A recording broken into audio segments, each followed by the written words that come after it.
Guys, welcome back to another video. ఈ రోజు అయితే నేను గోరుచిక్కుడుకాయ ఫ్రై అలాగే పచ్చి పులుసు అయితే చేశాను. రెండు కాంబినేషన్ చాలా బాగుంటాయి. ఫస్ట్ అయితే గోరుచిక్కుడుకాయ ఫ్రై కోసం ఆయిల్ అయితే వేసుకొని ఆయిల్ హీట్ ఎక్కాక అందులోకి పోపు గింజలు అలాగే కట్ చేసుకున్న ఆనియన్స్ అయితే వేసుకొని వేయించుకోవాలి.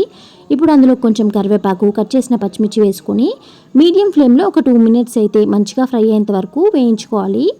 ఆనియన్స్ మంచిగా ఫ్రై అయిన తర్వాతకి ఇందులోకి 1 tablespoon పసుపు వేసుకొని కలిపేసుకొని ఇందులోకి ఇప్పుడు 4 వెల్లుల్లి రెమ్మలు దంచినవి అయితే వేసుకోవాలి.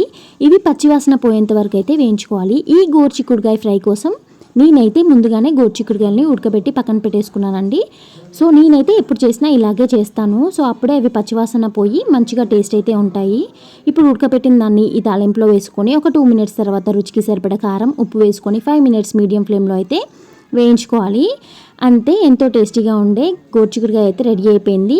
ఇంకా లాస్ట్లో కొంచెం ధనియాల పొడి అలాగే కొత్తిమీర వేసుకొని స్టవ్ ఆఫ్ చేసుకోవడమే. మీరు కూడా ఒకసారి ట్రై చేసి ఎలా ఉందో చెప్పండి. అండ్ మీరు ఏ ప్రాసెస్లో చేస్తారనేది కూడా నాకు కామెంట్ బాక్స్లో కమెంట్ చేయండి.